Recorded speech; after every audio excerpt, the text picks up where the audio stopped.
Howdy friends, Tulio here from Colorado Springs. I'm here with Bryan Yaninek of Rate Mortgage. Thanks for being with us. We're getting better at that. Rate Mortgage. I think we say it like 30 times, we'll have it down. They used to be guaranteed rates. Right. That's why we joke about that. It's hard when you work together for a long time to make a change like that. It is. But anyway, hey, we call this Mortgage Minutes, and we cover different mortgage topics every week. So let's go into primary residence versus investment property discussion, all right? Now, for the most part, these are going to be conventional, okay? Now, a veteran could buy a house, or a person using an FHA loan could buy a house and convert it over to, they live in it first for some amount of time. What's the expectation that someone should live in a home? So the standard in the rule is they want you to live there for 12 months. So that's the rule. Now, you don't have to all the time go like to the date of 12 months, but you can't buy a house on Monday and then rent it on Tuesday. Like that would be mortgage fraud, occupancy fraud. Like they knew you had it set up. But I believe that we did a loan for a guy who, no kidding, bought a fourplex, multifamily as a VA loan, moved into it on Friday. There was a shooting at his house. A person was deceased on his front doorstep. He called us that Monday and let us know what happened. We sent a letter to VA and said, like, this is super scary. Here's the news article. He doesn't feel safe. You know, would you let him get out of his occupancy? He's only been there for 72 hours.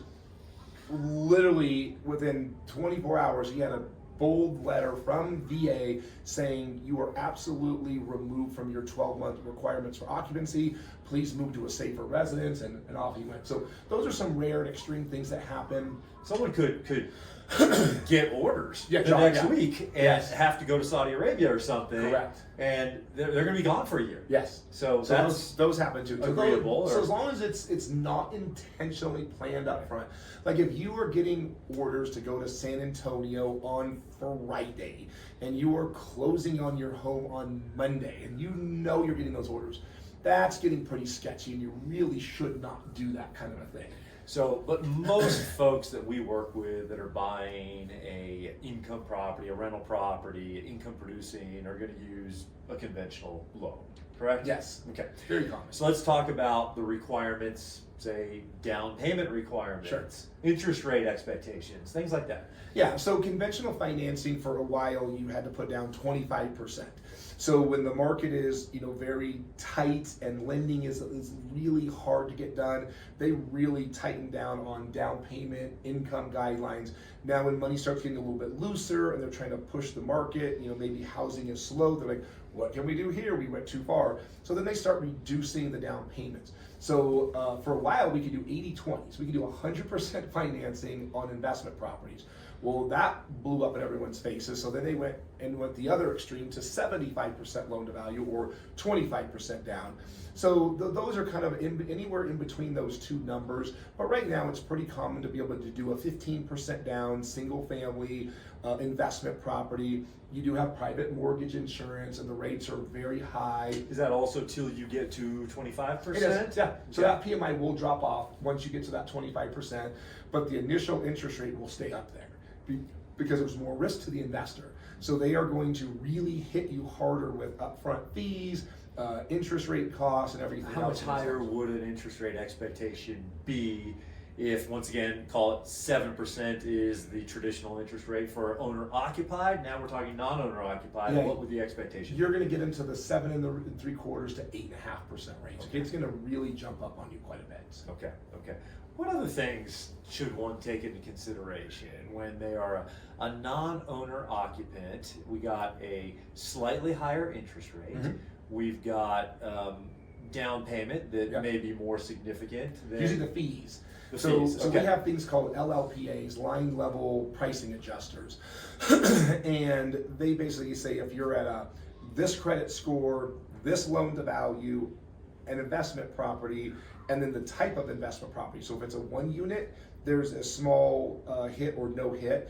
But then when you start getting into 2 units, 3 units, or 4 units, there's another hit for that. So you could be buying a house for $400,000 and you might be paying 4 points at closing.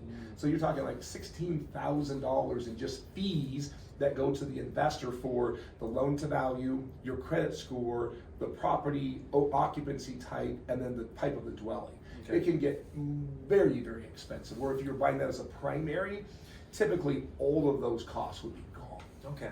Now, what about reserves? When do reserves come into effect? And for people who aren't familiar with the term, what's it mean? Yeah, reserves are basically where if your mortgage payment is $3,000 a month, when you're buying a primary residence, typically you don't have to have any reserves. It's pretty standard. You can get a loan approved with 0 months of reserves. Now, when you start buying rental properties, now there's another weird rule that once you own a certain number of rental properties, then they flip it to a percentage of the mortgage amounts that you own. So they'll say that 3% or 6%. So in other words, and they use up the balance of the loan. So if you owe a $200,000 mortgage and it's a 6% rule, you'd have to have $12,000 of cash somewhere. Checking, savings, money market somewhere, where what they're doing that for is if your renter moves out. And they want to make sure that you can make that mortgage payment for 6 months until it takes you time to get a new tenant to move into there. So that's where those kind of come from. So I typically tell people, I like to use 6 months. So if you have a mortgage, you got to have 6 months of reserves somewhere. So if you again, $18,000 in a 401, you would actually be a little bit higher. If it's retirement funds, then there's another little spread that comes in there. What if you're buying a structure that is essentially, it is an income producing property, but you're gonna live in it too. Say it's like a duplex? Say a duplex, threeplex, or fourplex, and you are gonna live in one of the units. Yeah. How does do the reserves, is there a reserve requirement, or does it look like a house in that situation without it? Yeah, so same thing, it's gonna be back to each individual program that you're doing, the guidelines on that. So if it's a fourplex, depending on what it is, but now the new rule is you can do 5% down. So even just like a couple of months ago, it required a 20% down payment. Fannie and Freddie just released it that you can do 5% down now on an owner-occupied fourplex. So pretty neat on that situation. So you can put down 5%. You can have tenant A, B, and C paying your mortgage for you. I mean, it's the most incredible deal on that. Yeah. So, but again, each different investor has their own guidelines. But again, if you just use that 6 month rule, it's gonna pretty much cover you across the board on 99% of the products. There's a couple of programs that require 12 months of reserves, but again, the 6 month is going to cover you like almost exclusively on everything that's out there. So say you own a 4-unit, or you're buying a 4-unit structure, and there's, each unit for easy math is $2,000 a month on rent. Can you use the other 3 units to qualify? You can. Okay. Yeah, they'll give you 75% of the value of the rent. So let's just say that each unit's $1,000. They're gonna give you $750, $750, $750 for those units, and then they'll add that back to you to offset that payment. And they do that because people skip out on rent. Water heater goes out. The furnace isn't working, you had a call. A breaker box broke, you gotta have it. So they figure that every month you're not gonna get 100% of your rent. Something's gonna happen, money's gonna go somewhere, there's some kind of repair all the time. So, and there's vacancies too. Bob moves out September 1, you can't get your new tenant to move in until October 15th, you missed 45 days of rent. So when they look at tax returns of all the different people out there, they say, you know what, people are getting about 75% of their rent. And that's the standard in the industry that they'll use that. But that's still pretty powerful because you could buy a $800,000 fourplex because you're using the rent from the other 3 properties that you could not normally afford an $800,000 house because you could use that income to qualify. And now you bought yourself real estate. It's neat. What are some, I know you're not an insurance guy, but we both work with insurance on both primary residences and non-owner occupied rental properties. What's stuff that maybe you would recommend or that's required on a non-owner occupied single family up to fourplex that you better be well insured for this? Right. So 2 things that I always look out for is rent loss. So if something happens and your building has to be shut down and there's no one in there, you want to make sure that you're still getting your rent checks. There's insurance policies that will actually cover your rents for you for loss. Well, there was a fire, there was a flood, a water pipe broke. You can't have any tenants in there, but the insurance is going to pay you. The second one is liability insurance. That's huge. Someone slipped and fell on the sidewalk because it didn't get shoveled in time, or maybe it melted and then froze and someone slipped and got hurt.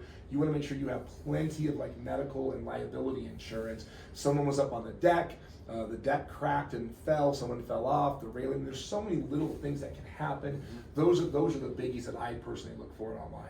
Okay, so those are some key differences between owning and purchasing a primary residence versus a income property. Yeah. There are differences in finances, so it's important to know that. It's huge. Yeah, like I said, the biggest one right now is just that recent rule change. It used to be 20% down to buy a multifamily primary residence. It is only 5% down now. That is absolutely incredible. So there's people out there that were always wanting to buy a multifamily. This is that time, because that rule does change all the time. They'll bring it out and then they hide it away for 10 plus years, and they just brought it back. That's huge, but there will be the mortgage insurance. Of course. Until you clear 20, 25. 20%. 20%. Okay, got it. Cool. All right. Hey, that was some good education on owner-occupied versus income property. Thank you, Bryan. Of course. All right, guys. Hey, that's Mortgage Minutes with Bryan Yaninek, Tulio, Pena. We're going to keep doing these to keep providing some quality education for you. If you find value in these, make sure to follow, like, or subscribe on whatever platform you're watching, and we will keep bringing you more. We'll see you in about a week. Thanks, Bryan. guys.